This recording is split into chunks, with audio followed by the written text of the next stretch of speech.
Hello दोस्तों, कैसे हैं आप सभी? बढ़िया एकदम। तो आज हम सभी एक नई जर्नी के साथ, एक नई एनर्जी के साथ, एक नई उत्साह के साथ ज्योग्राफी एनसीईआरटी की दुनिया में हम सभी फिर से स्टार्ट करने वाले अपनी इस जर्नी को। तो चलिए, एनसीईआरटी की इस दुनिया में हम सभी ज्योग्राफी लेक्चर नंबर 1 अध्याय 1 है आपका सौर मंडल में पृथ्वी। चलिए पढ़ते हैं और पूरी एनर्जी के साथ पढ़ाई करते हैं। चलिए, अध्याय अध्याय 1 सौर मंडल में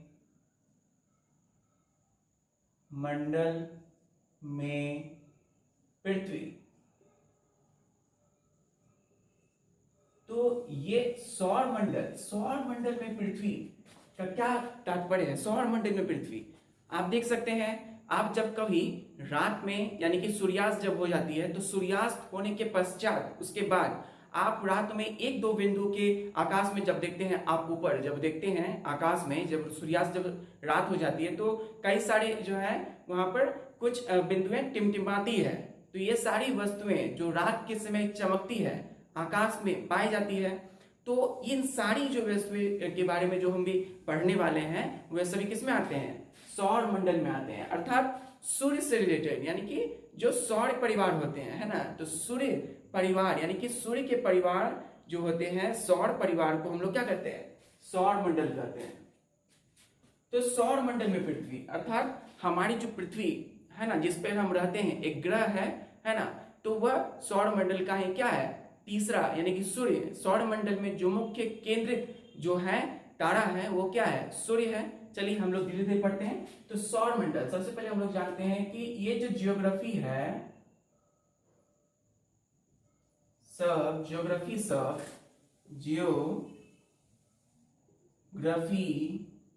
जियोग्राफी एक अंग्रेजी शब्द है। ज्योग्राफी एक अंग्रेजी शब्द है। ये ग्रीक शब्दों से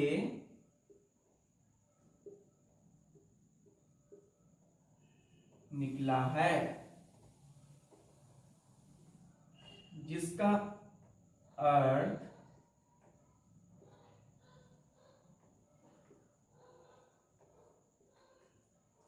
पृथ्वी का विवरण होता है। पृथ्वी का विवरण। तो यहां हम सभी ज्योग्राफी पढ़ रहे हैं। जियोग्राफी क्या पढ़ रहे हैं?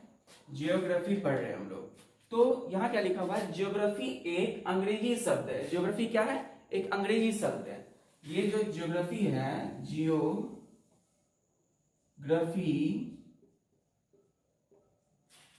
तो जियोग्राफी जो है एक अंग्रेजी शब्द है और ये ग्रीक शब्द है ना। ग्रीक जो है पहले नामकरण जो किया जाता था, वो पहले ग्रीक और लैटिन शब्दों से किया जाता था। तो जो ग्रीक शब्दों से ये निकला है, जिसका अर्थ होता है पृथ्वी का विवरण। इसका अर्थ पृथ्वी का विवरण होता है।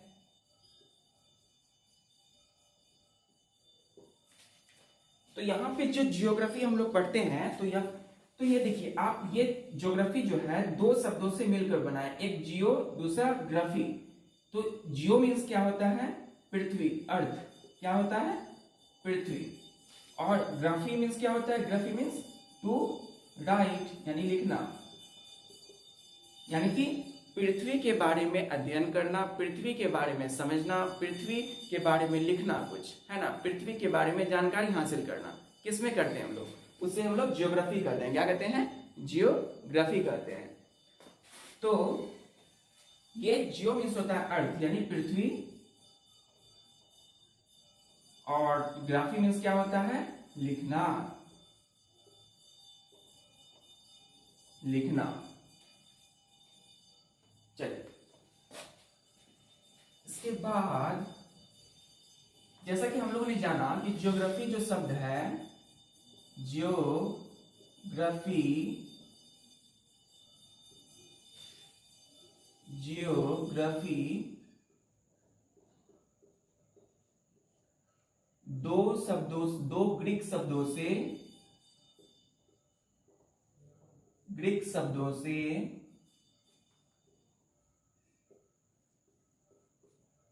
मिलकर बना है। कैसे? तो यहां देखिए आप, तो एक होता है जी, एक शब्द है जी का अर्थ क्या होता है? पृथ्वी। और एक शब्द है ग्राफिया।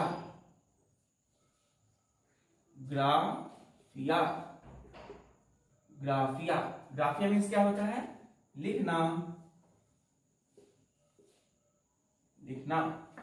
तो ये दो ग्रीक शब्दों से मिलकर बना है। देखिए, एक है ज्योग्राफी, दो ग्रीक शब्दों से मिलकर बना है।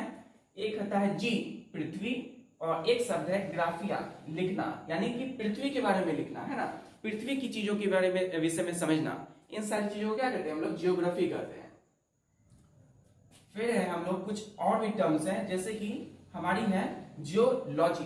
तो जियोलॉजी मीन्स क्या होता है? एक होता है, देखिए, जियो, अंग्रेजी में जियो लिखते हैं, और प्लस लॉजी, इसको लोगोस पढ़ते हैं, लोगोस। तो क्या बोलते हैं इसको? जियोलॉजी पढ़ते हैं, geology. Geology means logy, geology. Logos का मतलब क्या होता है? लोगोस का मतलब होता है, देखिए, जियो मीन्स होता है पृथ्वी, जियो का क्या अर्थ है? पृथ्वी। और लोगोस का मतलब क्या होता है? अध्ययन करना, स्टडी करना, अध्ययन। तो ये जियोलॉजी, जियो मीन्स होता है पृथ्वी, लॉजी मीन्स होता है अध्ययन, जियोलॉजी। जियोलॉजी का क्या अर्थ है? तो पृथ्वी का अध्ययन। क्या होता है? पृथ्वी का अध्ययन। ये दोनों टर्म्स को मिलाकर के हम लोग क्या कहेंगे? पृथ्वी का अध्ययन करना ही जियोलॉजी कहलाता है। अध्ययन करना ही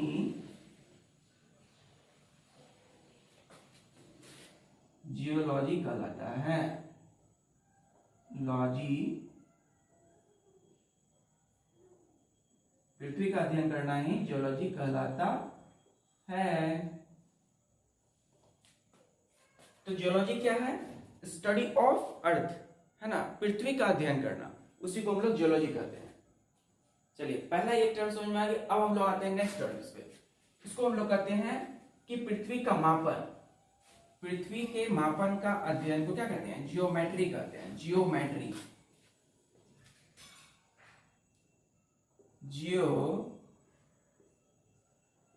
जियो प्लस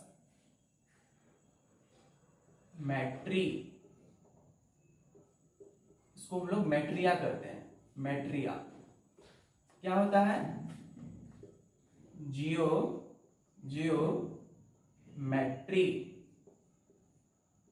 जियोमेट्री। तो देखिए, इसको हम लोग कहते हैं जियोमेट्री।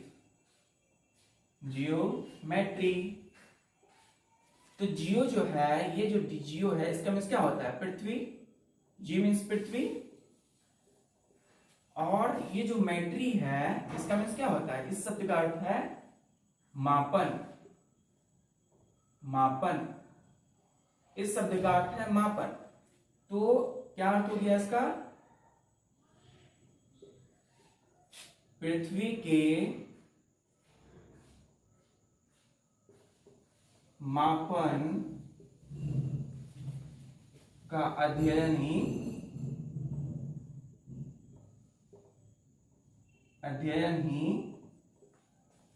जियोमेट्री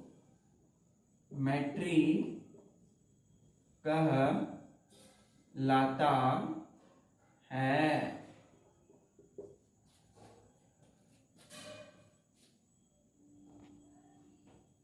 तो देखिए फिर एक टर्म्स है हमारी जियो प्लस आइट। जियो आइट क्या बोलते हैं? आइट, जियो आइट, जियो आइट, इसको हम लोग जियोआइट्स पढ़ते हैं। तो ये जो जियो मीन्स क्या होता है? पृथ्वी, अर्थ, पृथ्वी, और आई मीन्स क्या होता है?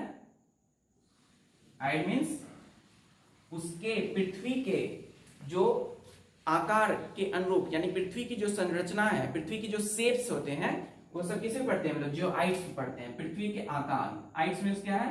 आकार के अनुरूप, आकार के अनुरूप, आकार के अनुरूप। चलिए, तो ये हम सभी टर्म्स जाने। तो धीरे धीरे करके हम लोगों ने जाना अभी जियोग्राफी। जियोग्राफी शब्द जो है दो ग्रीक शब्द से मिलकर बना है। एक होता है जी, जिसका अर्थ है पृथ्वी, और एक होता है ग्राफिया, जिसको हम लोग कहते हैं लिखना, यानी पृथ्वी के बारे में, विषय में लिखना, पृथ्वी के बारे में जानना। दूसरी जो टर्म्स है हमारी जियोलॉजी। जियो मीन्स क्या होता है? पृथ्वी, और लोगोस जो होता है वो स्टडी को करते हैं, अध्ययन, यानी पृथ्वी का अध्ययन ही क्या कहलाता है? जियोलॉजी कहलाता है। फिर है हमारी जियोमेट्री, यानी कि पृथ्वी की मापन, यानी कि पृथ्वी के कितने दूरी पर है, उसकी सारी पृथ्वी के कितने लंबाई है, चौड़ाई है, ये सारी चीजों का अध्ययन हम किस में करते हैं? जियोमेट्री में करते हैं। फिर जियोआइट्स, यानी कि पृथ्वी के आकार के अनुरूप, यानी कि पृथ्वी के जो शेप्स हैं, उसका उसके क्या क्या स्ट्रक्चर है ना। कहा जाता है कि हमारी पृथ्वी गोल है। कुछ खगोल विदों का कहना है कि नहीं, हमारी पृथ्वी जो है क्या है? स्फेरिकल शेप का है ना, स्फेरिकल शेप के हैं हमारी पृथ्वी का आकार। तो ये सब हम सभी क्या पढ़ते हैं? ये सभी हम लोग जियोआइट्स में पढ़ते हैं। चलिए, तो अब हम लोग, अच्छा, खगोल शास्त्री किसको कहते हैं हम लोग? खगोल शास्त्री, शास्त्री मतलब जो किसी चीज के विषय में जानते हैं, है ना, किसी चीज के विशेषज्ञ होते हैं। तो खगोल मीन्स क्या होता है? जितने भी ये खगोल पिंड है ना, जितने भी हमारी आकाश में जितनी भी सारी चीजें, वस्तुएं होती है ना, और उनकी गति के संबंध में जो अध्ययन करते हैं, उनको क्या कहते हैं हम लोग? उनको हम लोग खगोल शास्त्री कहते हैं। खगोल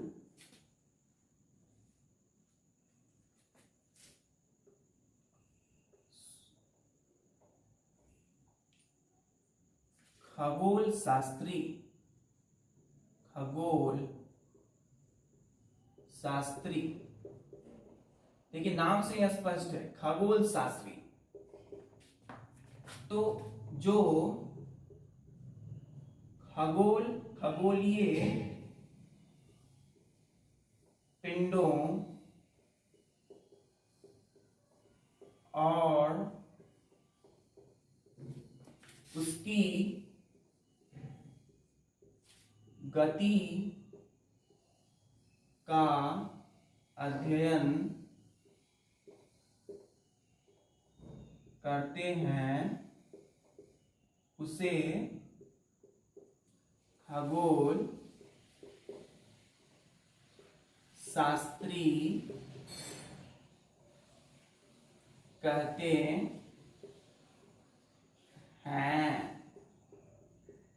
तो जो खगोलीय पिंडों और उसकी गति का अध्ययन करते हैं, जैसे हमारे सूर्य, हमारे ये तारे, है ना, हमारे ग्रह जैसे पृथ्वी, सूर्य, बुध, बृहस्पति, शनि, और सारे उपग्रह जितने भी है, चंद्रमा, ये सारे जो खगोल पिंडों, है ना, और कुछ क्षुद्र ग्रह, कुछ उल्का पिंड, ये सारे ब्रह्मांड की जितनी भी सारी वस्तुएं होती है, जो कुछ चमकती है, जिनके पास खुद की ऊष्मा होती है, प्रकाश होते हैं, और कुछ ऐसी भी ग्रह होती है जिसके पास अपनी ऊष्मा और प्रकाश नहीं होती है। जनरली क्या है, सामान्य रूप से ग्रह के पास अपनी ऊष्मा और प्रकाश नहीं होते हैं। वो परावर्तित सूर्य के प्रकाश से ही वे चमकते हैं। तो इन सारी चीजों के विषय में जो अध्ययन करते हैं, उनकी गति के विषय में, कितनी स्पीड से वो अपनी कक्षाओं में, वो ऑर्बिट्स में अपने चक्कर लगाते हैं, सूर्य के चारों तरफ जो है हमारी पृथ्वी और अन्य ग्रह किस गति से स्पीड में जो है चक्कर लगाते हैं, इन सारी चीजों का अध्ययन कौन करते हैं? खगोल शास्त्री करते हैं। आपकी जानकारी के अनुसार हमारे भारत के जो प्रसिद्ध खगोल शास्त्री हैं वो कौन है? आर्यभट्ट। तो जिन्होंने क्या कहा था कि चंद्रमा और सारे जितने भी उपग्रह हैं वो परावर्तित सूर्य प्रकाश से ही क्या करते हैं? वो चमकते हैं। आर्यभट्ट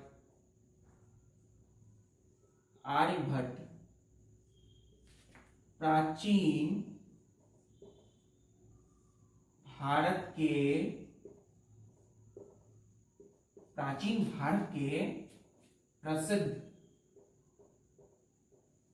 प्रसिद्ध खगोल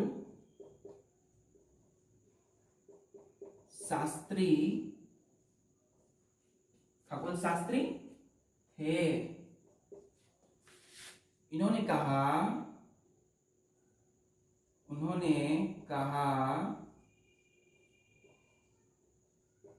कि चंद्रमा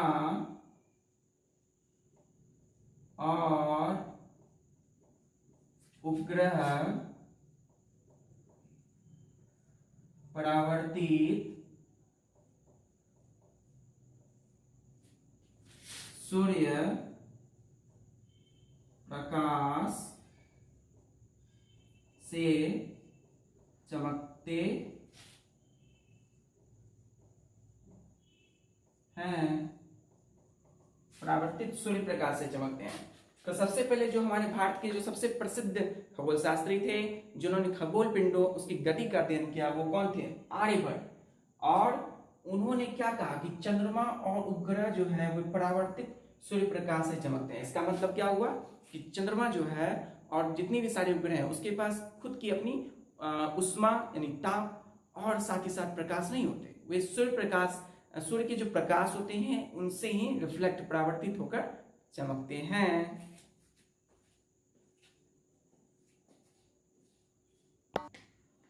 चलिए, तो अब हम सभी जानते हैं अब क्या है कि विश्व के जो है विभिन्न भागों में आप देख सकते हैं इन सभी चीजों के जो खगोलविद होते हैं, है ना? खगोलविद कौन होते हैं?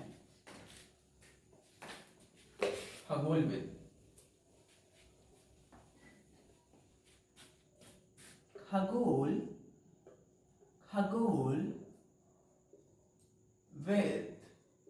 खगोलविद किसे कहते हैं? तो जो इस ब्रह्मांड के बारे में खोज, यानी कि ब्रह्मांड में जो भी चीजें हैं, जो ब्रह्मांड में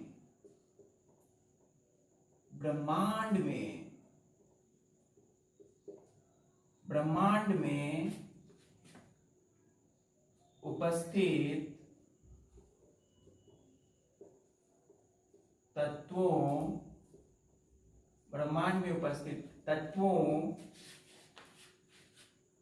का अध्ययन करने वाले को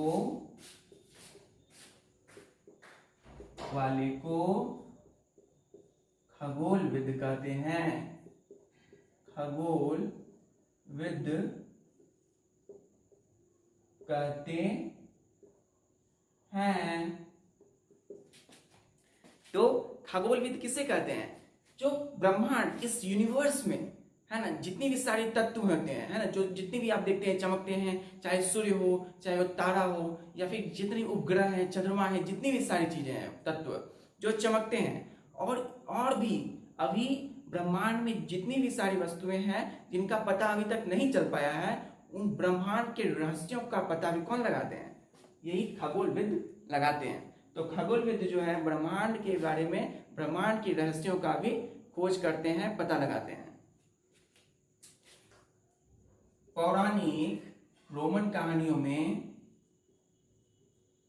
रानी रोमन कहानियों में सोल, ये जो टर्म्स आप देख रहे हैं सोल है ना, सोल सूर्य देवता को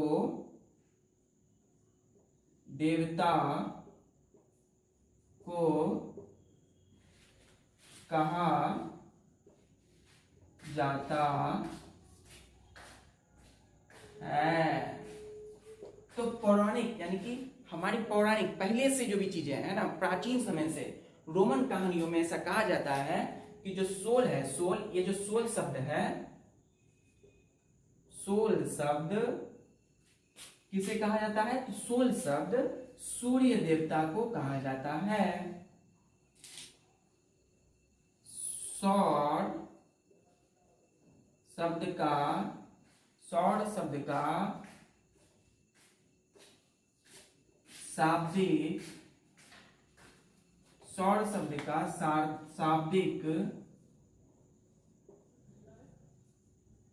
अर्थ होता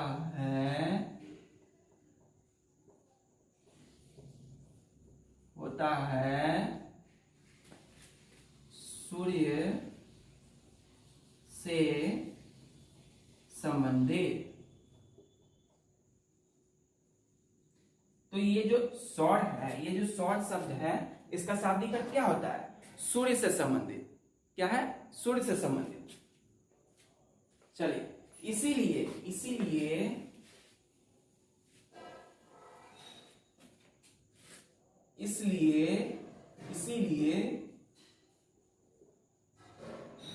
सूर्य के परिवार को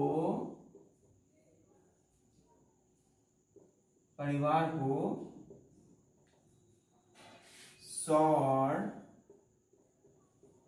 मंडल कहते हैं।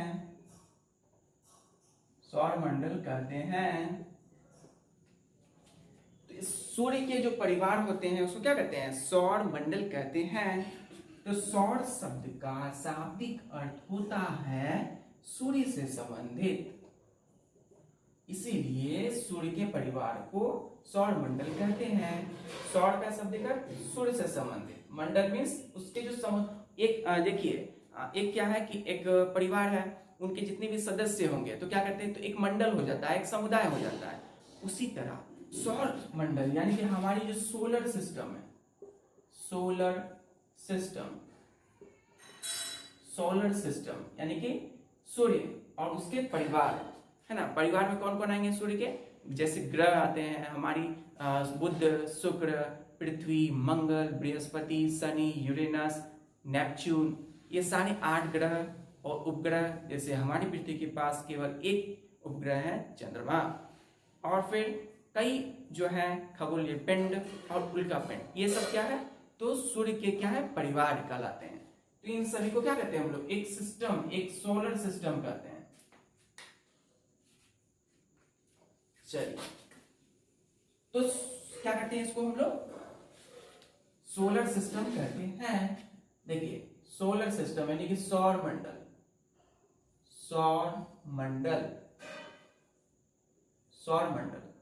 इसको हम लोग क्या कहते हैं? Solar system.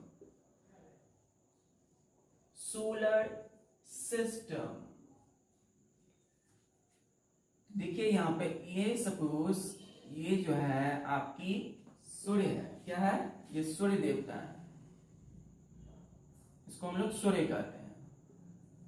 फिर इसी के आसपास, इसी से थोड़ी दूरों पर क्या होंगे? थोड़ी दूरों पर आप देख सकते हैं बुध है। क्या है? बुध। फिर आप इससे आगे जाएंगे तो शुक्र है। क्या है? शुक्र। थोड़ी दूरों पर फिर शुक्र है। फिर आप आगे जाएंगे तो यहाँ पे आपको पृथ्वी है। ये सारी क्या है? ये सभी ऑर्बिट्स हैं, कक्षाएं हैं, अक्ष हैं। और इससे आगे जाएंगे तो पृथ्वी के आगे मंगल। तो ये धीरे धीरे ये क्या है? आगे नहीं, ये देखिए सूर्य के सबसे नजदीक बुध मिलेंगे, फिर शुक्र, फिर पृथ्वी, फिर मंगल। फिर सूर्य की तुलना में यानी कंपैरिजन करेंगे तो सूर्य के तुलना में फिर बृहस्पति फिर दूर है, मंगल फिर बृहस्पति, फिर जो है इससे पीछे सूर्य से सबसे दूर जो है बृहस्पति के बाद शनि, फिर जो है यूरेनस,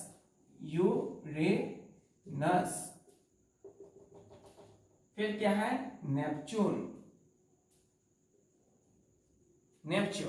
तो ये सारे क्या है, ये सारे आप देख सकते हैं किस तरह से अरेंजमेंट है। ये सब सौर मंडल है, इसको हम लोग क्या कहते हैं, सौर मंडल, यानी कि हम लोग इसको सोलर सिस्टम कहते हैं।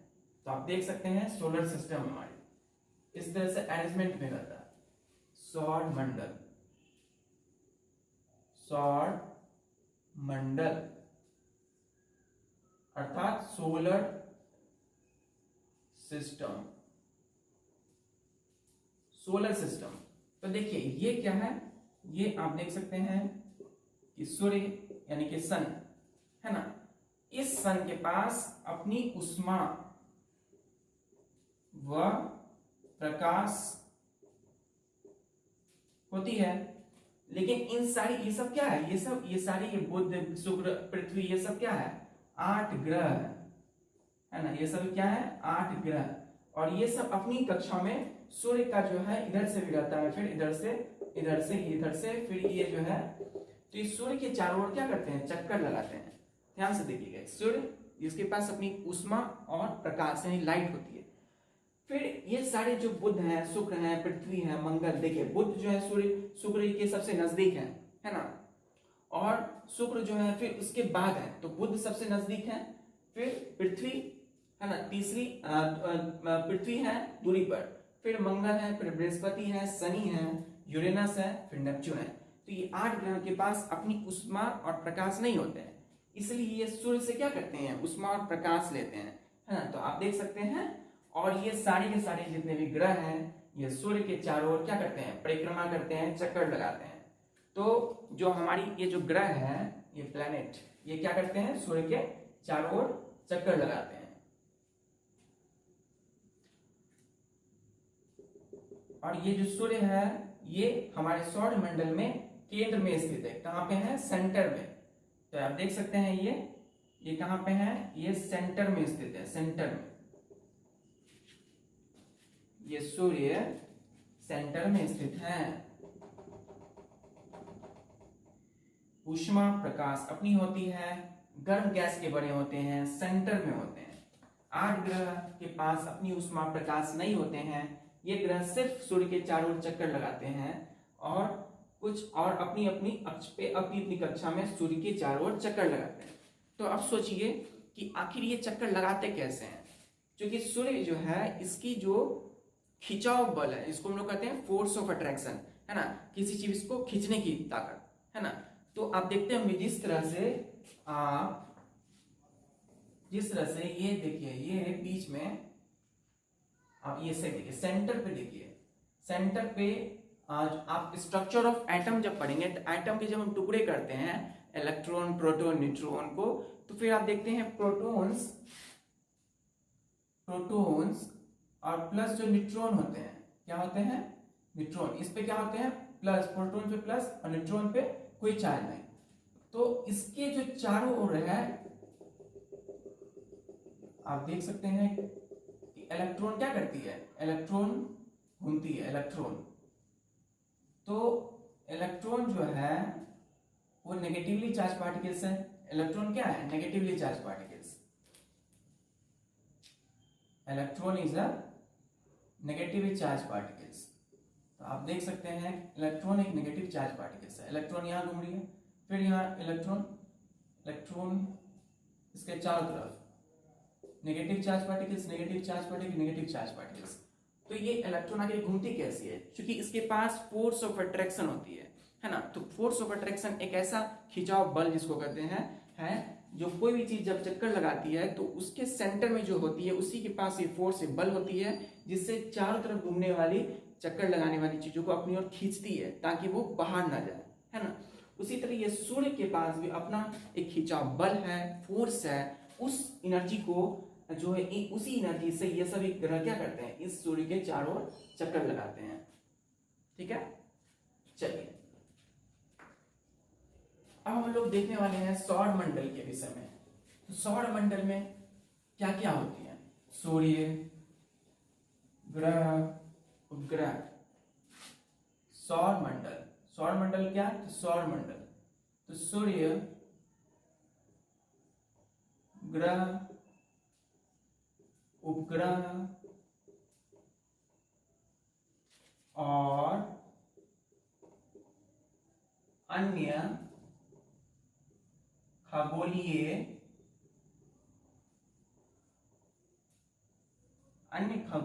पिंड, अन्य खगोलीय पिंड, सूर्य, उपग्रह, ग्रह, उपग्रह, अन्य खगोलीय पिंड एवं उल्का पिंड मिलकर सौर मंडल का निर्माण करते हैं। उल्कापिंड मिलकर क्या करते हैं? सौर मंडल का निर्माण करते हैं। तो देखिए, सूर्य, ग्रह, उपग्रह, अन्य खगोलीय पिंड एवं उल्कापिंड मिलकर सौर मंडल का निर्माण करते हैं। हम इन्हें सौर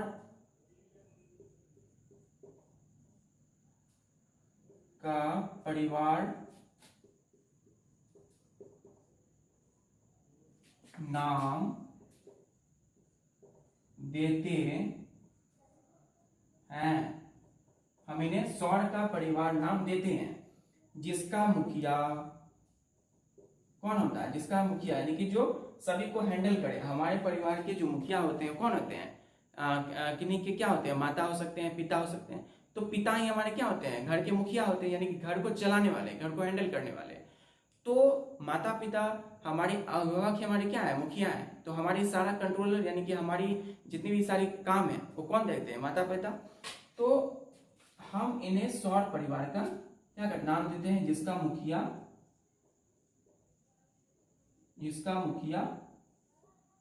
सूर्य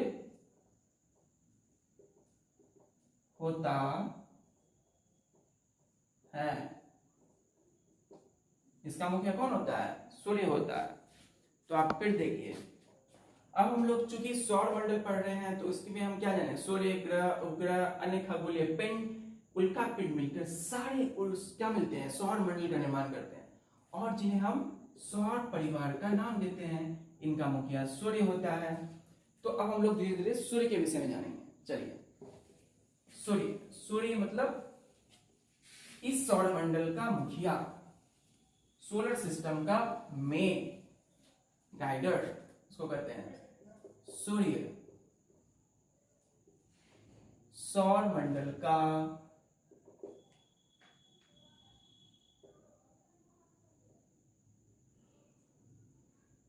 सौर मंडल के केंद्र में स्थित होता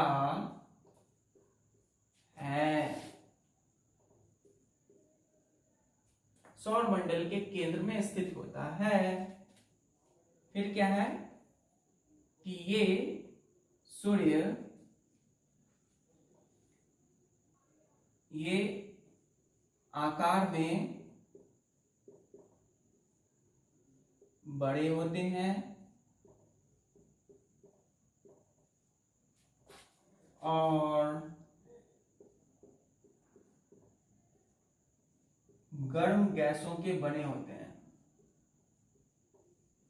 गैसों के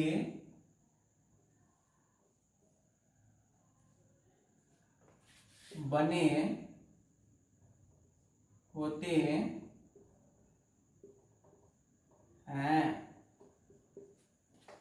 चलिए, तो ये सूर्य का जो आकार है बहुत ही बड़ा होता है, ये आकार में बड़े होते हैं और गर्म गैसों के बने होते हैं। सूर्य के पास, इनके पास अपनी उष्मा व प्रकाश होता है। इनके पास अपनी उष्मा व प्रकाश होता है।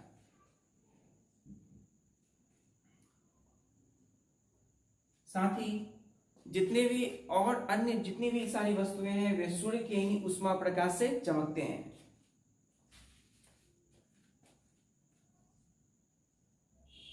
सूर्य के खिंचाव बल से, खिंचाव बल इसको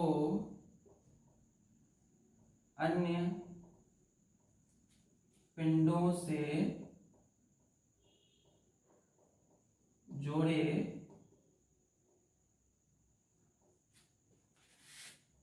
रखती, सूर्य के खिंचाव बल इसको अन्य पिंडों से जोड़े रखती है।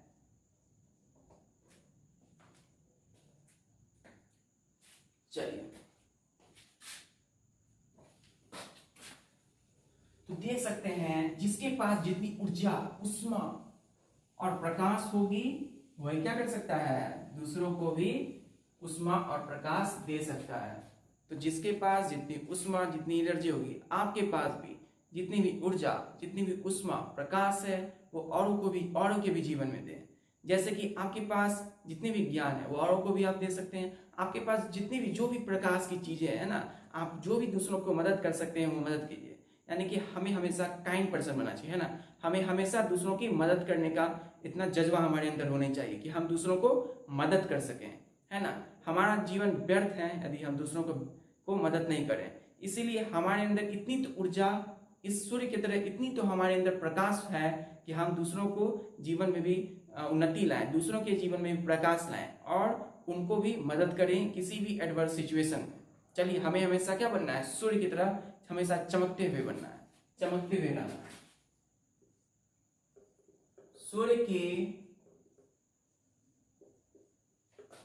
की अत्यधिक तेज को हम नहीं सह सकते, इसलिए ये हमारे ग्रह से सबसे नजदीक तारा होने के बावजूद, तारा क्यों, क्योंकि ये एक खगोल पिंड है, नजदीक तारा होने के बावजूद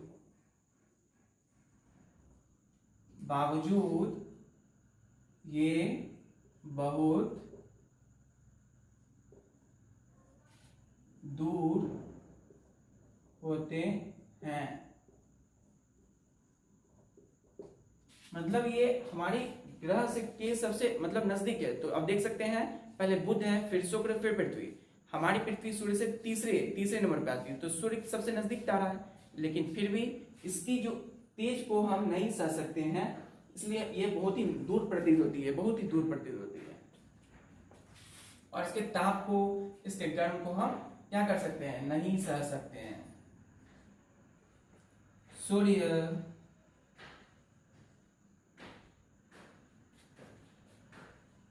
पृथ्वी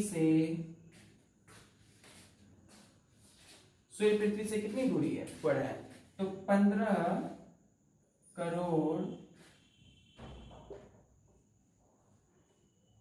किलोमीटर, 15 करोड़ किलोमीटर पर हैं। तो सूर्य पृथ्वी से 15 करोड़ किलोमीटर पर है। आप समझ सकते हैं हमारे ये पृथ्वी से सूर्य 15 करोड़ किलोमीटर पर है।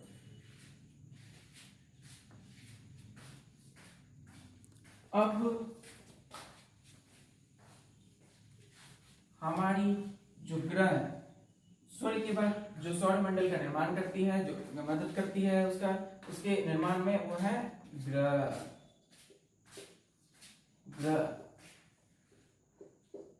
तो ग्रह जो है अंग्रेजी में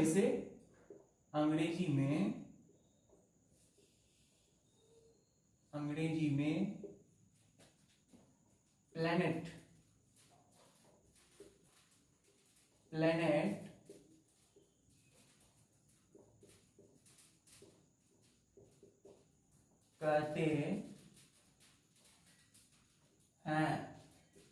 कहते हैं, जो ग्रीक शब्द से निकला है। ग्रीक शब्द कौन सा? तो प्लेनेटाई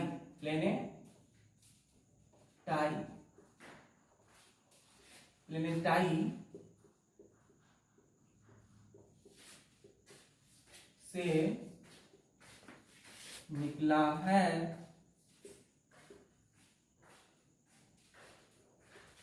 जिसका अर्थ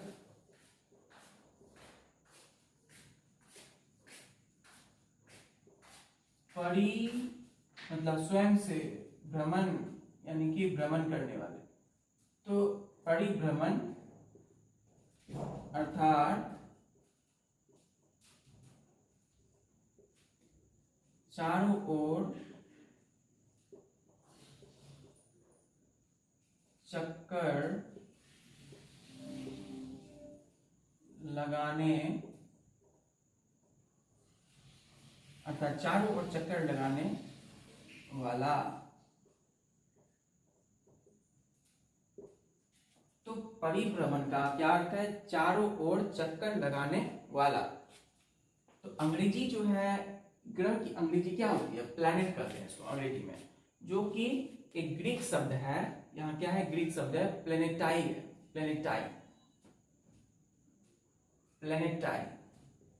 तो ये प्लेनेटाई जो है से निकला है, जिसका अर्थ परिभ्रमण अर्थात चारों ओर चक्कर लगाने वाला होता है।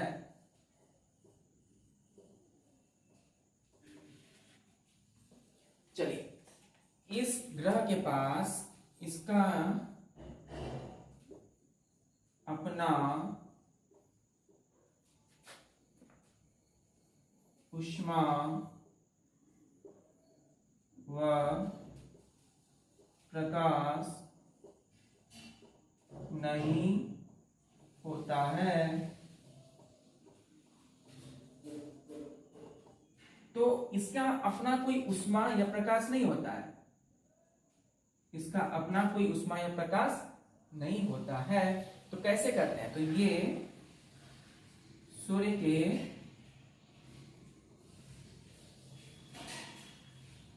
प्रकाश से चमकते हैं।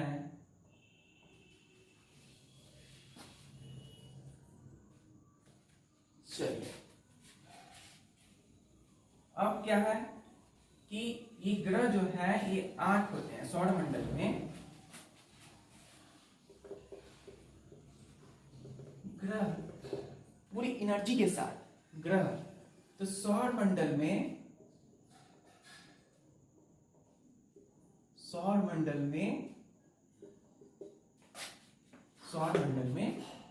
8 ग्रह होते हैं। सूर्य से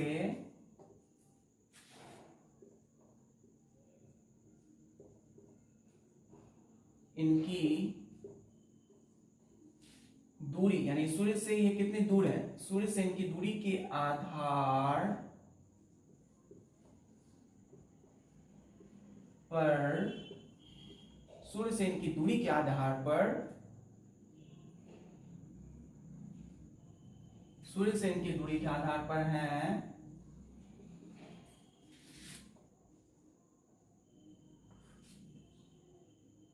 पहला नंबर पे आते हैं बुध। पहले कौन आएंगे सीक्वेंस में, यानी कि सूर्य, उसके बाद बुध, उसके बाद शुक्र। सूर्य के सबसे नजदीक कौन है, बुध,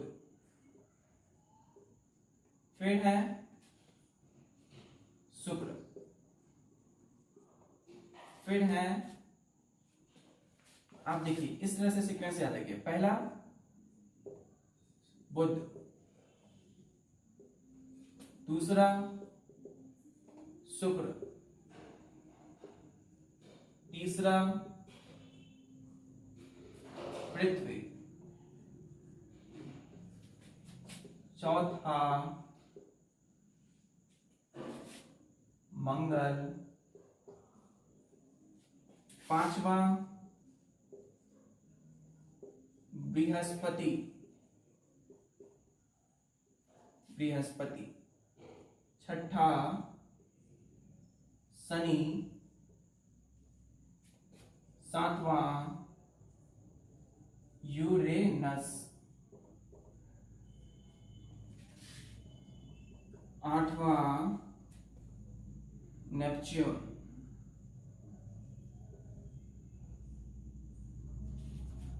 तो सौरमंडल में 8 ग्रह होते हैं। सूर्य से इनकी दूरी के आधार पर, यानी कि सूर्य से कितने दूर दूर है ना, जैसे कि सूर्य है, और फिर इसके बाद सूर्य के जो सबसे नजदीक है वो बुध है ना, फिर इसके बाद जो है वो शुक्र है, फिर इसके बाद जो है वो पृथ्वी है, फिर इसके बाद जो है वो मंगल है, फिर इसके बाद बृहस्पति, फिर इसके बाद शनि, फिर इसके बाद यूरेनस, फिर इसके बाद नेपच्यून। तो ये क्या एक सीक्वेंस है, याद रखिएगा। कभी भी आपको जब बताना हो कि सौरमंडल के 8 ग्रह, तो आप इसी सीक्वेंस से बताएंगे, बुध, शुक्र, पृथ्वी, मंगल, बृहस्पति, शनि, यूरेनस, नेपच्यून।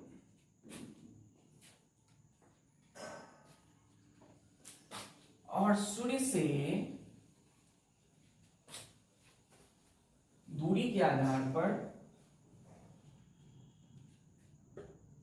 सूर्य से दूरी के आधार पर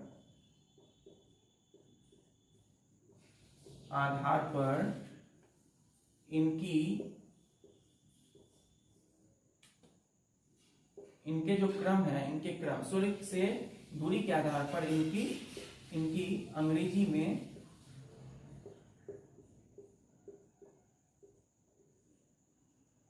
में क्रम, जो आपको याद रखने योग्य है। कभी भी आप इनके क्रम, इनके जो सीक्वेंस है सौरमंडल में 8 ग्रह के, सूर्य के चारों ओर, तो सबसे पहले बुध, तो इसको याद करने का एक अंग्रेजी में क्या है, सेंटेंस है, माई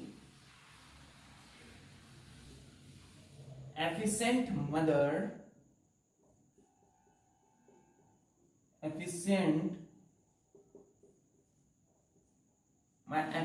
mother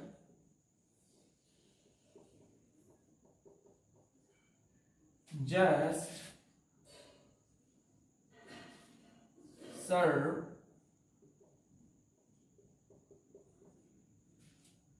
us nuts। तो my efficient mother just served us nuts। तो ये जो है आप देख सकते हैं यहाँ पे पहले क्या है, बुध है, यानी मर्क्यूरी, फिर क्या है यहाँ पर आप देख सकते हैं my very efficient, यहाँ होगा my very very efficient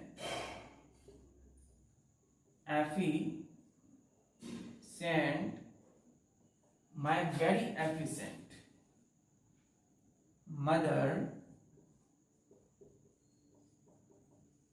my very efficient यानी very मीन्स क्या होता है वेनस यानी कि शुक्र मर्क्यूरी यानी बुध वी मीन्स वेनस ई से क्या होता है अर्थ एम जो है किसको डिनोट करते हैं मार्स यानी मंगल को जे से जुपिटर यानी कि बृहस्पति एस से होता है सैटर्न यानी शनि यू से क्या है तो यूरेनस एन से क्या है तो नेपच्यून ये सारे क्या है 8 ग्रह तो याद करने वाले अंग्रेजी के सेंटेंस है इसको हमेशा याद रखिएगा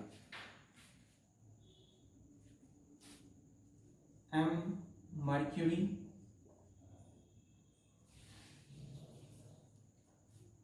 we Venus E for Earth पृथ्वी एम फॉर मार्स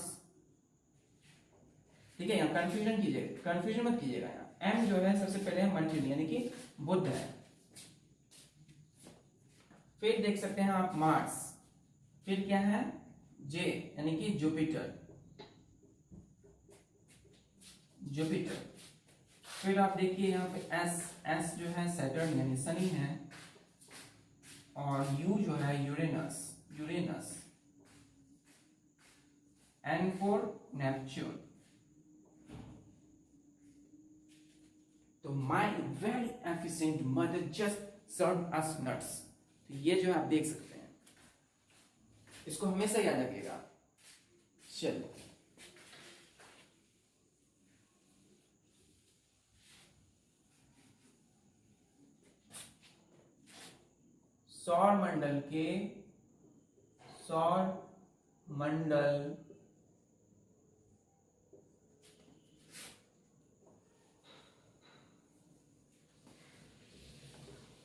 सौर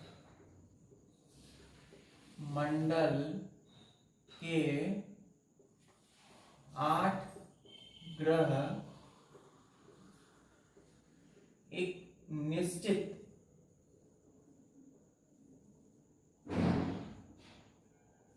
पथ यानी रास्ते पर सूर्य के चारों ओर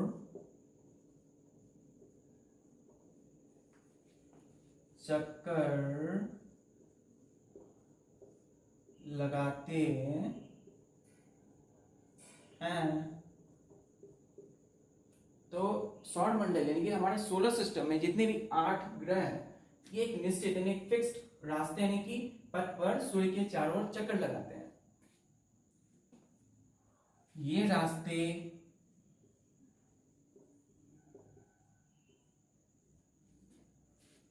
दीर्घ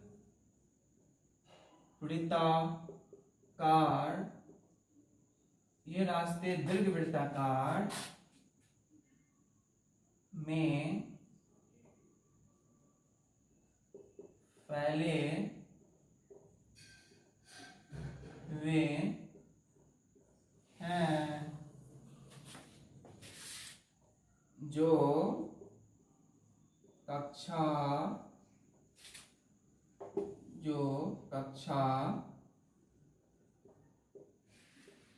कहलाता है जो क्या कहलाता है कक्षा कहलाता है तो ये दीर्घवृत्ताकार रास्ते दीर्घवृत्ताकार क्या है दीर्घ मीन्स होता है बड़ा दीर्घ मीन्स क्या होता है लंबा है ना बड़ा और वृत्ताकार मीन्स क्या होता है सर्कल गोले में तो जो दीर्घवृत्ताकार इसके रास्ते कैसे होते हैं किस तरह के रास्ते में होते हैं तो ये आकार जो है दीर्घवृत्ताकार होता है इसके सॉरी तो दीर्घवृत्ताकार में फैले होते हैं जो कक्षा कहलाते हैं ये रास्ते दीर्घवृत्ताकार में फैले होते हैं जो कक्षा कहलाते हैं बुध सूर्य के सबसे नजदीक ग्रह हैं तो बुध यानी कि मर्क्यूरी। तो ये जो बुध है ये सूर्य के सबसे नजदीक ग्रह है और ये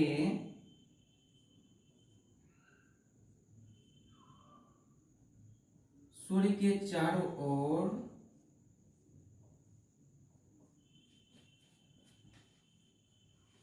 इनको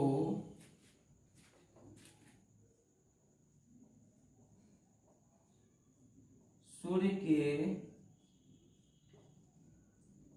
चारों ओर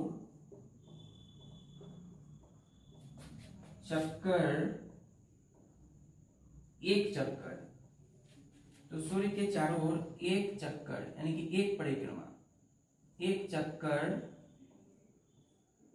लगाने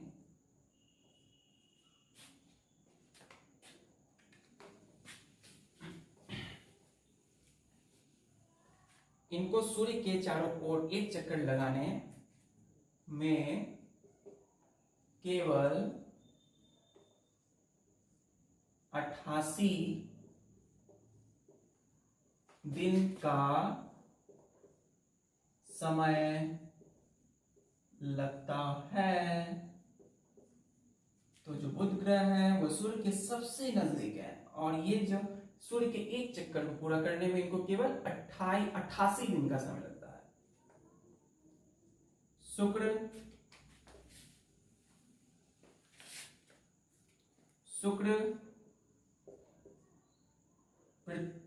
को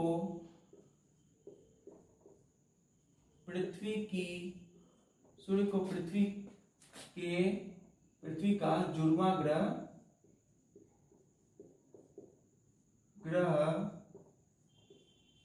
कहा जाता है। तो शुक्र को पृथ्वी का जुड़वां ग्रह कहा जाता है। ठीक है, फिर देखिए सूर्य को पृथ्वी का चूंकि जुड़वां ग्रह कहा जाता है, क्यों आखिर शुक्र को पृथ्वी का जुड़वां ग्रह क्यों कहा जाता है? तो सवाल तो ये आता है क्योंकि शुक्र की जो आकार जो आकृति है वो प्योर यानी कि जो बिल्कुल पृथ्वी के समान लगते हैं। जो शुक्र है वो हमारी पृथ्वी ग्रह के ही आकार और आकृति के होते हैं, इसीलिए इन्हें क्या कहते हैं? जुड़वां ग्रह कहा जाता है पृथ्वी का। इनकी आकार व आकृति बिल्कुल पृथ्वी के समान होती है, इसलिए इन्हें जुड़वां ग्रह कहा जाता है। चलिए, तो इस तरह से आज हम लोगों ने इतनी एनर्जी इतनी उत्साह के साथ आज हम लोगों ने पहला चैप्टर जो एनसीईआरटी की जो हमारी भूगोल ज्योग्राफी है, जहां से फाउंडेशन बेसिक स्टार्ट होता है, वहां से हमारा पहला चैप्टर स्टार्ट हो चुका है, सौर मंडल में पृथ्वी। तो चलिए इसी तरह से पढ़ाई करते रहिए और हमेशा पूरी एनर्जी के साथ कोई भी काम कीजिए तो पूरी एनर्जी के साथ कीजिए और लगे रहिए, सारे डिस्ट्रैक्शन को भूल जाइए। आप एक ही चीज याद रखिए, एजुकेशन इज द वेपन्स। क्या कर सकते हैं? एजुकेशन क्या है? एक वेपन्स है which destroy which kills all the distractions. जो आपकी जितनी भी कमियां हैं, जितनी भी डिस्ट्रैक्शंस हैं, जितनी भी विपत्तियां, वो सब क्या कर सकते हैं? दूर कर सकते हैं। इसीलिए शिक्षा का महत्व के समझें। इसलिए इसी जोश के साथ, इसी उत्साह एनर्जी के साथ पढ़ाई करते रहिए। All the very best.